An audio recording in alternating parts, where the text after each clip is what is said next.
Welcome back to Linebacker Mastermind. This is a really fired up to have this speaker join us right now. Al Washington from Notre Dame, working with the front seven, coaching the defensive line. He'll intro himself a little bit, but I don't think he needs an intro. This is a high level mastermind himself here. Work with Coach McGovern and play for Coach Govs like myself, and this night is dedicated to him. Super blessed for his time. You guys are going to get a lot from this information. The coaches, the players on this call are going to get a lot of good stuff, diving into his mind. So appreciate you joining us, Coach. Thanks, Coach, for having me. And it's an honor. Coach McGovern was an important part of my development as a player and as a coach. You know, he was there my 4 years at Boston College, 2002 to 2006, and was actually had a chance to work alongside him in the year 2012. I want to say 2012, with Frank Spaziani as the head coach. Yep. I had a chance to work alongside Coach McGovern. And so just an unbelievable professional. Beyond that, he was just a person that cared about the people that he worked with, coaches and players, extremely loyal, obviously highly successful, and was just somebody that, I leaned on early in my career to learn, and just someone great to emulate, man, because he has so much respect from the guys he coached, and so much respect for the guys that he worked with. Yeah, no, I think that's the testament I'm getting from basically everyone that's ever worked, played. It's just not only were the backers and all the people he coached, prepared and high level performers, but there was a way he could connect, right? And I think that's what makes great coaches, right? The way to connect with people, right? And he was a connector of everyone, and obviously, we miss him, and this night is for him. So I appreciate that. I know his daughters do, and his wife does, and obviously we're trying to keep his name alive in the linebacker community. I know he's looking down on us, and I'm super blessed to be doing this for him and for the whole linebacker community. So let's get into it, man. I know I want to get into it for the listeners, just talking about your mind and how you operate, because there is high levelness obviously to you, and obviously coaching your career I followed very closely. Obviously been talking to you for the last couple of years, but the first question really is just what separates great linebackers from average ones in your opinion. You've coached a lot you've seen it, right? You've coached it. What are some of the things you've seen? Yeah, so I think it starts first with football intelligence. I think every great linebacker I've been around, every great linebacker I've coached, I think they had a great instinct for the game. I think part of that is obviously knowledge, right? Person that studies. A lot of the linebackers on this call, some of the greatest to ever play, and they would probably be the first to tell you they led the charge in terms of prep. I think that ability to anticipate is just it's incredible. I would say the next thing would be toughness. And toughness, defined for me, is really just being consistently dependable, physically, emotionally, like showing up. I think great linebackers are kind of, they're the example, man. They're the standard. And the best ones that I played with and seen and been around, they were that day in and day out, practice and in games. And to me, that's toughness. I think both physically and mentally and emotionally, the whole gambit. And I think the last thing, man, I thought about this is I think being a great communicator. I think communication speaks to me. It communicates that when you are able to communicate, rather, I think it just speaks to your confidence, man, your command. And I think as a linebacker, you have to have command. You got to know what the fronts, what they're doing. You have to know, obviously, what your other linebackers are doing. You have to be aware of the coverage, right? Who's dropping down, who you're working with, not only in the run fit, but in pass responsibility.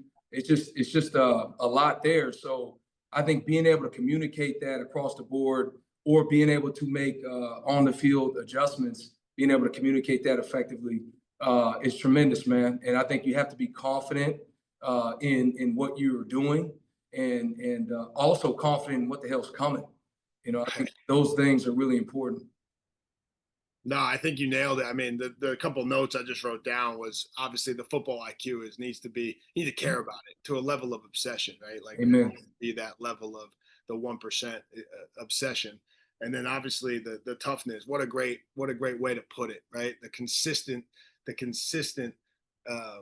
development, right? The consistency of the toughness, right? Of showing up and be dependable. That Yeah. piece of it is really well put. And I think hopefully the listeners are getting a lot out of this, right? And then the communication and confidence part comes in play, right? Whether it's verbal, nonverbal, right? Right. These ways to communicate on the field just show trust, right, to coaches in general. So I think that's obviously the people we're interviewing have those four traits, and whether they say it or not, that's a great way to put it. Going to the next piece here, obviously talking a little bit about kind of, you touched on it, right? That leadership aspect and that toughness. As a coach, regardless of the level, running your linebacker room, running a linebacker room for the coaches listening, how do you develop that leadership? How do you develop that toughness? Coaches are obsessed with development, right? That's why we all got into it. How is that trained? Is that innate? Like, what are your thoughts on that? Yeah. So my perspective, man, again, I was a defensive lineman, but having coached linebackers for I think 6 years, I think being honest, like I never went into a room with a linebacker or even I coached running backs for 3 years, believe it or not. Coach Andre Williams, great running back at BC. I never went into a room as if, I knew all the answers. And what I'm saying is it's not that I wasn't prepared. I was prepared. I had the answers in the playbook, but we all know the game's not played in the playbook. The game is played on the grass. And so what I would always do, man, is I would always involve the player in the dialogue. Okay, hey, this is what we're doing. We're installing, cover three or whatever. We're playing over front. Right. Okay. These are things that they've shown to do. But when we get out there, man, as we all know, man, like you rarely see what you prepare for. What are you seeing? And so they feel a part of the game plan. They feel a part. So I go back to it. That's how, to me, you build leadership. That's how you build trust. A person that feels involved is going to have more ownership. All right. And so I would always stress that. And I would be transparent. I would let them know, hey, this is why I think this is, why we're doing what we're doing. Right. And this is what we think is coming.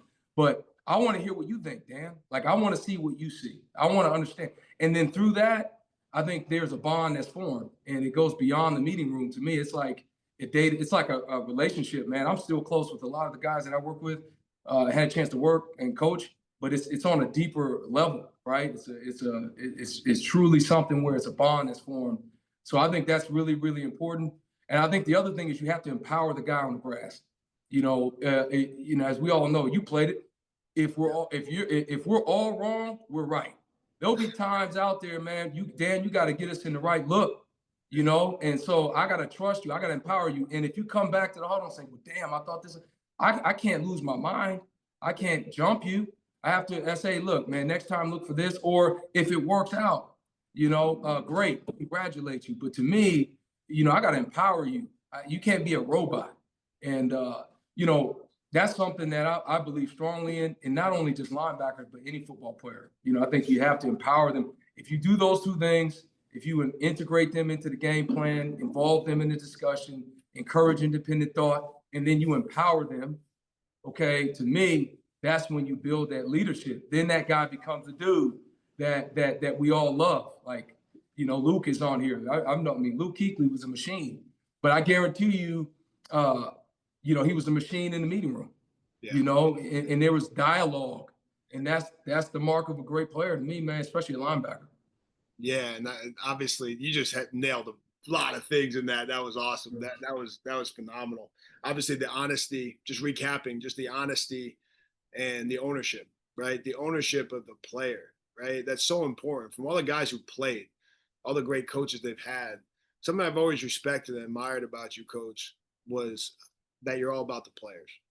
Yeah. And whether it was a post when you left the school, I think I scrolled by it, maybe it was Ohio State or whatever it was about the players, right? Mm-hmm. And those players meant a lot to you, right? And that was something that you could feel. It wasn't phony, You know what I mean? So I've always admired that and kind of tried to steal that from you. Not that I don't care about my players, but obviously it means something to you. You played the game, you understand it. And that piece I've always admired, especially the way you treat people, right? And the way you give ownership. So well put. And obviously the leadership aspect is coach driven in a way. And that was well put. In terms of just transitioning to fundamentals, because Mhm. a lot of coaches, I want to dig into your brain here. Non-negotiables, linebacker wise, non-negotiables that you've done, that you guys do now, whatever that you believe in, that's a core value to you as a coach. Yeah, so for me, like a lot of positions, but linebacker specifically when in coaching it, and a lot of this we still do today at Notre Dame. Max Muller does a great job, unbelievable coach.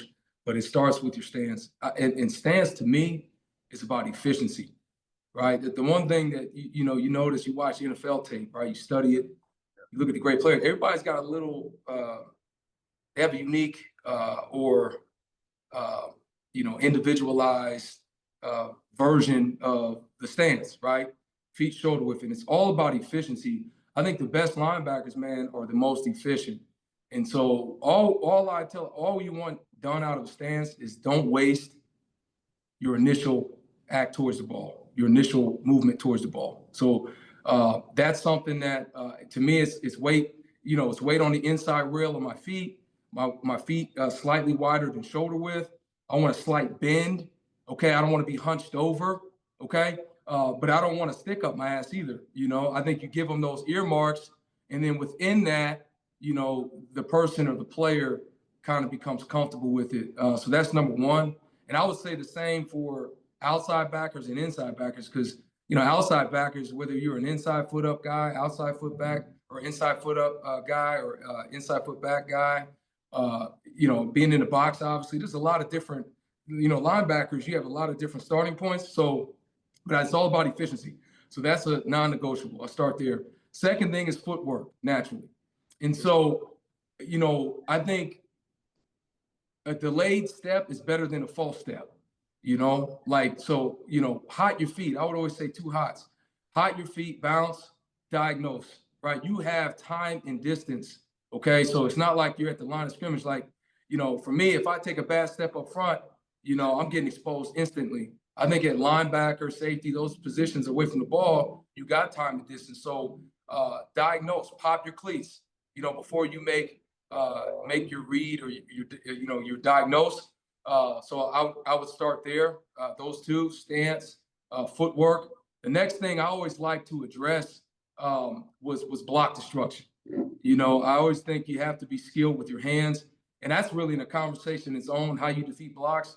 And I can talk about that, but I think your ability to block destruct is essential to a linebacker, and that doesn't always mean going through the guy.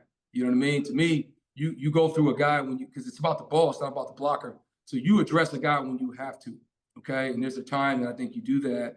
From there, non-negotiable. And again, I'm talking uniform things that I coach, right? From there, I think tracking is very important.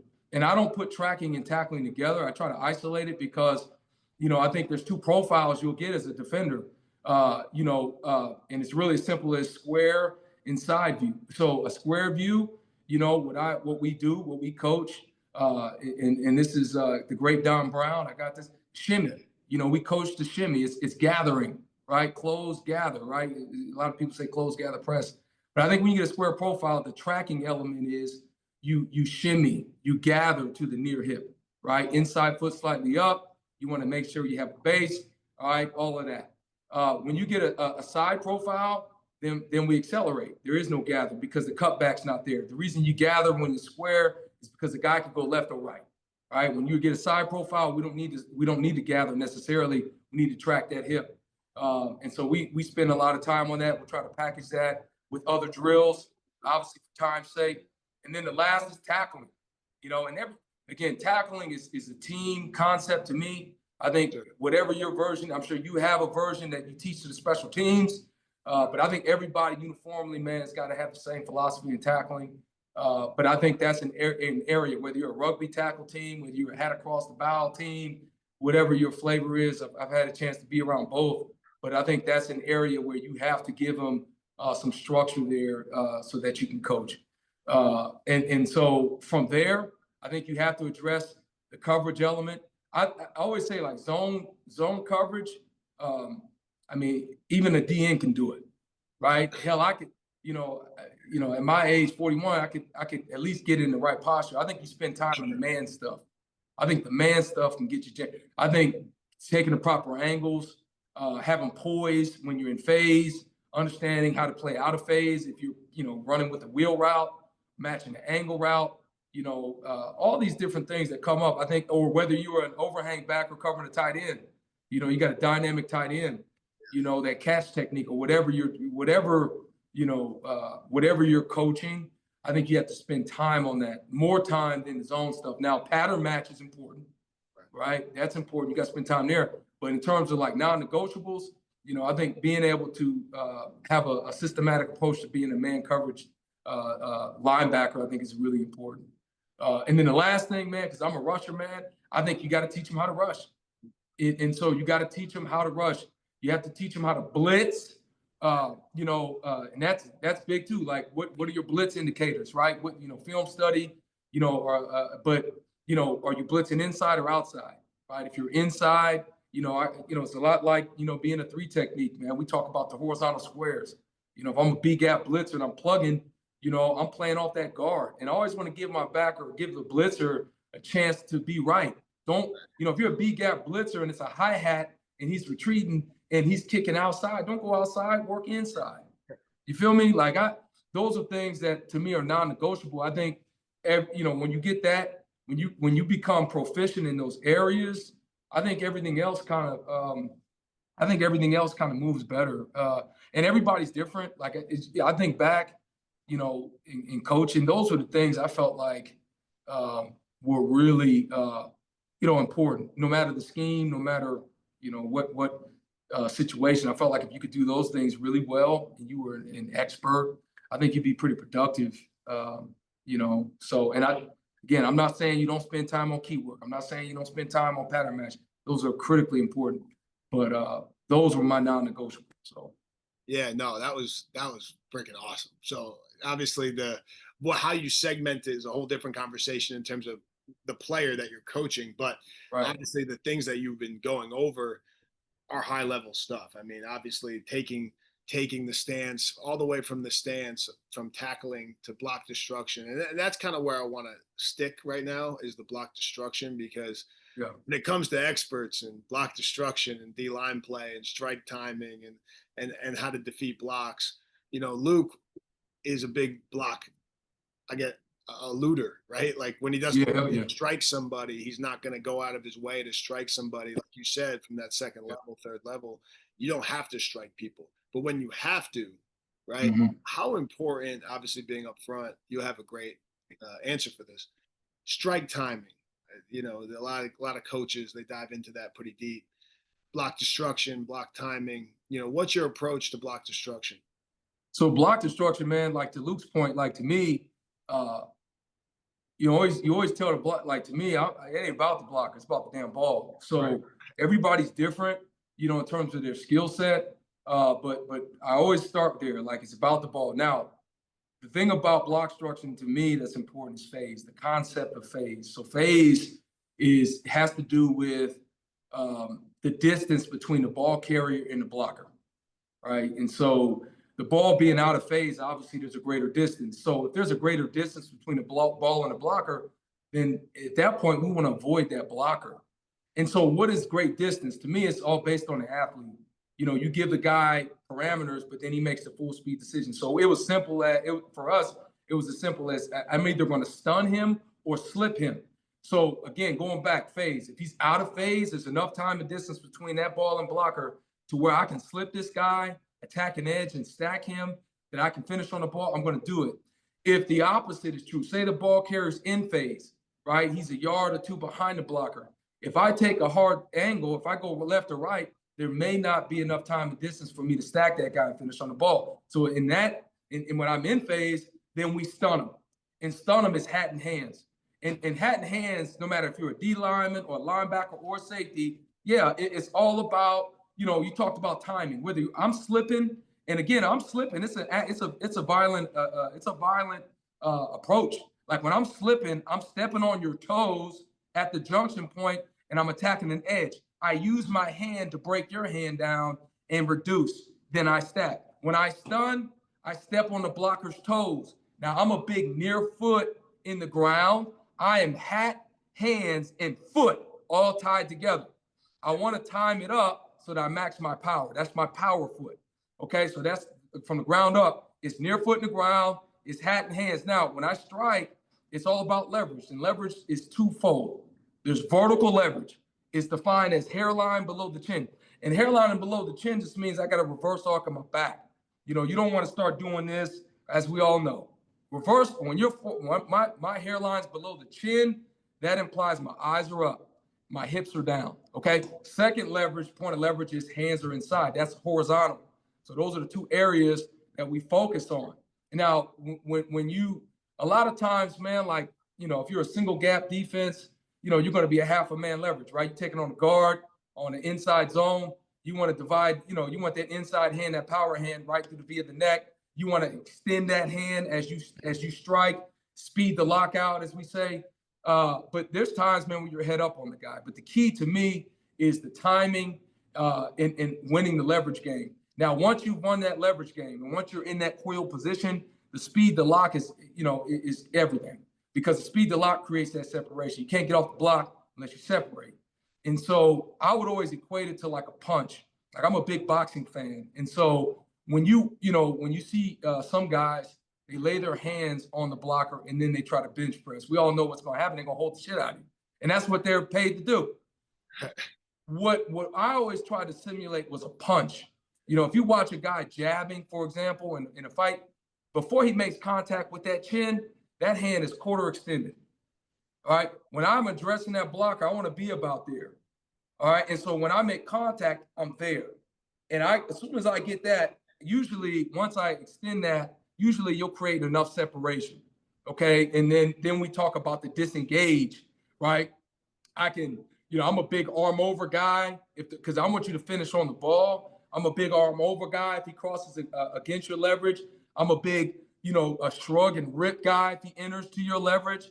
Or I'm a snag guy if you get immediate separation. To me, you coach all three independently and you let the player make the diagnose. But that's how in terms of block destruction, that's how I divide it. First thing I coach is phase. I teach them about the relationship of the ball and the blocker. And then, it all comes down to this, man. Like, hey, I'm going to use my hands. I'm going to whoop his ass when I have to. If I have to, it is what it is. But if there's time and distance, man, hey, shit, yeah, ain't got time for him. It's the ball. But, you give him that understanding. And then you drill it independently, right? We'll do slip-specific drills, right? We'll work, different angles, as I'm sure you do. You simulate it, right? Incorporating hands, hips, pad reduction, stacking, finishing. And then we have in-phase block destruction where you're striking the stun sled, as Don used to have it. And we do that every day. It's like brushing your teeth. You do it every day. So you get that muscle memory. You put the plates on the back of the sled. If you got that, man, we used to lay like 445s on the back of that boy. And you go up, and if you tiptoeing, you're going to get your ass knocked back. You got to go address them. But the more violent you are, the easier the work is. And it always goes, everybody wants to be physical. Everybody wants to be violent. Nobody wants to be soft. So you teach them the fundamentals. And what I found was they started to become more physical, more aggressive. They started to be those contact seekers, whether I'm slipping or whether I'm addressing. And like, there was never a distance, like, 3 yards, you have to do. Listen, man, like Luke, I'm gonna tell Luke, hey, man, we're going to work these drills independently, bro. And you go see it and you go, again, I want you to make a full speed decision, bro. Because football is that. Go eat. But here's what I will tell you. You'll have a tool for whatever situation you're in, because we're going to work it and isolate it and independently. And that was my approach to block destruction. And man, I think we had a lot of success in that. And I think to me, that's your skill that translates to the league. You know, I don't give a shit what skill you play or scheme you're in. If the joker know how to defeat blocks on defense and know how to tackle, you know, hey, we got a job for you. We got a job for use, right? So that's kind of the mindset. You know what I mean? I felt like I was in your room, man. That was awesome. That was really cool. You got fired up. You started leaning in the camera a little bit. Then you maybe sweating a little bit. That was freaking awesome, man. Yeah. And obviously, you know, talked about boxing a little bit, which I found cool. Obviously, the transition or a translate sport. You know, I've seen a lot of coaches really try to translate other sports to the game, whether it's eluding a block and showing a crossover move, or Yeah. you know, obviously the boxing timing of striking with the arm. And Yeah. I thought that was really cool because these players, you know, they like to see stuff like that. You know, Yeah. as a coach, you know, it's cool to show them maybe Floyd Mayweather how he jabs, or you know, blah blah blah. So that really resonated with me because I see success that way too. And you're an expert on that block destruction deal, and that was awesome. So I hope everyone took something from that. I know I don't want to take too much of your time, but I got two more for you. Yeah. As it relates to really how much linebacker control they have in terms of how much you feel they should have, right? Whether it's stemming, you know, whether it's adjustments, side adjustments, how much control they have over the front. And do you think it's a good thing when they have more control, or do you think it's more stem from the coordinator? Yeah. I mean, listen, you're a coordinator. I think it depends on the scheme, right? I think it depends on your system and to me, the players' understanding. I can tell you, like, during my time here at Notre Dame, and we've had some really intelligent, you know, guys that would linebackers that, and it wasn't just the Mike, it was all of them that would get us in the right look, you know, that would move us from a G to a shade, or that would move us from a 9 technique to a 6-eye or 7 technique, whatever you call it. So I'm a believer in empowering the player, because as a coordinator, you know, you got your call, right? But shit, what happens if the back's over there? You know, don't run a bad call. I mean, offensively they do it. You know, offensively they get you know, they get the right call. Defensively, I think if you can do that without getting too cute, you know, because again, you don't want to go crazy and start moving guys and all that for the sake of it. I think you have you know, I think there's a subtlety that if you can get down, or you get a couple players that have that kind of command, man, I think it helps your defense, man. I really, for as a coordinator, it allows you to increase the probability of being in the right call. Because nothing's worse than running the call and you know the shit. You're like, oh God, they ran out in that form. Oh shit, you just hanging on, hoping you know what I mean? Yeah, I think the goal, at least for me, and I'm sure for most guys who are on the call, coaches wise, my fear is not holding the pen last, right? So I want to hold the pen last, and that's why adjustments exist, right? So that we're not on call. We empower our players, right, to give them the best call, whether it's an AFC defense, formation checks, or you know, whatever it is. I completely agree with you in that piece. Yeah. Going to recruiting, and then this will be kind of the wrap up, because there's a lot of players on here, recruits, and whether they're going to Notre Dame or Brown or wherever, they're looking, they want to know what that you're looking for, right? They want to know how you evaluate. And obviously everyone's a little different subjectively, but what do you look for first when you're recruiting a linebacker? Yeah, man. Like I just think it starts with how hard he plays, the hows, right? The 3 hows. The first how is how hard you play. Like, you know, what I mean is I want to see him strain. Like, I don't want to see him run to the ball. I want to see him run through the ball. I don't want to see him run to contact. I want to see him run through contact. You know what I mean? Like, I want to see the strain, you know, which is very, very important. I think the next thing I look for any high school player, you know, I think is how productive, right? Again, before you get into the dimensions and stuff, like, are you making plays? Are you finishing at the damn ball? Like, you know, that's your job as a linebacker. You know, I'm the son of a linebacker. You know, my father played linebacker at Ohio State for Woody Hayes, so he you know, the amount of pride, and you played it. Yeah. Like, man, you got to get to the damn ball. I don't care how fast you are, how tall you are. If you ain't getting to the ball, you ain't playing, bro.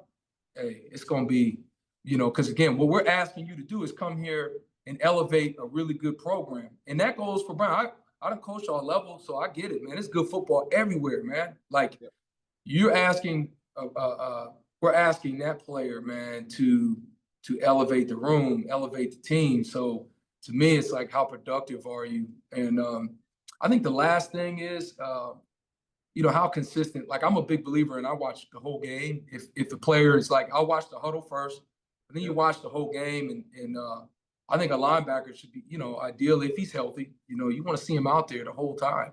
And I just think those are, certain earmarks. And everybody's different. Just over the years, man, I just felt like those things are really important. I think, measurements are important, and all that. But man, like, I mean, I one of the best linebackers I've had a chance to work with wasn't very fast. He's like a 4.9 guy. So, but he was productive, and he played hard as hell, and he was consistent. And so I felt like if you could find someone in high school that exemplified those things, then his chances are he's going to do it with you when he's with you. So those are 3 things that I always try to identify as best I can. It's not an exact science, but I think it's hard. I think recruiting a linebacker is hard, man. It is hard, man. Like I'm telling you right now, quarterbacks are hard, linebackers are hard, man. Because you think we all know, man. You see the guy that's got like runs a 4.5, he's 6, whatever, but he just just doesn't come together for whatever reason. But then you see the opposite. So, and there's times it works out, right? There's always guys that it works out, but man, it's not easy. I think it's one of those that you really need to spend time on who the kid is, and you need to get to know. Like I called a high school coach. Yep. You know what I mean? I'm sure you do. Like I want to know, how many, is he tardy in school a lot? I don't really trip on your home life. Home life it's got little to do with you, right? But I will tell you this: are you showing up? You coming, are you late all the time, or are you always on? Are you a captain? Are you practicing hard? Are you challenging your teammates? Like those are stuff you can get from the coach. And I think those are, really good indicators of really good prospects, man, at our level. Because no, that was awesome. So the players listening, right? The eye in the sky doesn't lie, right? We watch the tape, right? We see how productive you are, and obviously we go from there. Obviously measurables, all the other things matter, right? But not as much as how hard you play. That's right. And that's always the key. How hard are you straining? How physical are you when you make contact, right? Mm-hmm. What leadership characteristics do you have? Captain, never missing, communicating, right? What your high school coach says about you. These are things that we dig into. And what a great way to put it. And I agree on a lot of those points. And I'm actually learning things as I go. So I appreciate that. Last thing, and I'll let you go. Obviously, we're all busy. One sentence you can put on a whiteboard, and every linebacker in the country, or maybe one word or paraphrase, kind of threw you off there. I didn't give you that one. Yeah, that's good. A whiteboard that every linebacker in the country will see when they wake up tomorrow. Now, let me ask you a couple questions there. So when you say one word, are you saying a sentence, a word, a quote, a paraphrase? Just fight. I mean, hey, to me, I don't give a damn if you're up or behind. I'm a believer in fight. Like that's it. I always, as a coach, man, I always try to push a player to that point. Like that's where you figure out what the hell it is, what's in me. No doubt. Like when you are in that fight state, and I'm not talking out of control, but when you're in that resistance, to me, fight is resisting to the max. Resisting whatever the urge, the temptation to give in, to go negative, physically fight through shit or whatever stuff, like to me, fight. So if at the end of the day, because I'm a fight, because I like my players, I challenge so I like to hear hey, come on. I challenge you on the field, you bark back, hey, I'm with it. Because that's the energy I want you to play with. So fight, and fight for your teammate. Fight for the outcome that we all fight, we're all working for, man, is the win. And so that's what I think about when I think about LeVar Arrington. Yeah. I grew up watching that Joker. And same with Luke. And so two different, I'm sure LeVar was a little more extroverted than Luke. Luke was like, you know, Clark Kent. But I'll Yeah. tell you this, hey, you felt him all the same, and Killers. yeah, and I'll put you in there because I know the culture you're coming from. So Right. like that's the energy. It ain't about being, you know, proper. You know, sometimes I like the gruff stuff. You know, so like Gotta have some edge. Whenever, you know, when I talk to linebackers, it's like you want some freaking edge. You know, you want some edge to you. You need some edginess. You need to be able to, you know, get after it, scrap up a little bit, and have something to you. You know, right, man. that's something that's important, right? And that's what coaches want to see, at least the real ones. You know, they want to see the edge. They want to see what you're really all about when you're put up against it, and not Right. be scared of the outcome, and just go after it like it's your life. You know, Amen.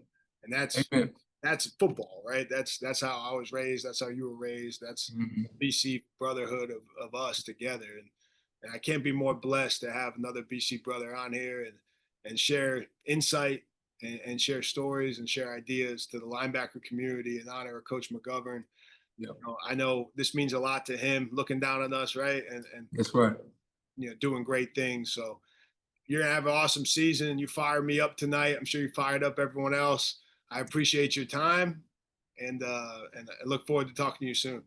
Thank you for all you do, and you know, you doing this and setting this up, man. It's just I can't thank you enough, and it's an honor for me to be on here with you, and in honor of a great man, and you know, I owe him a lot, and I'm very thankful that I've had a chance to learn under him and get to know him. So credit you, man, and this goes for all of us who are part of this, man. This is a great platform. It's a great opportunity to talk ball, connect. That's the beautiful thing about this game, man. So big ups to you. All right, man. Go Irish. Go Irish. Hey, go Irish, baby. Go Irish. I was a big Irish fan growing up. Irish Mulrooney. All right, but I appreciate you, man. You got it, bro. I'll see you, coach. Yep. See you, man.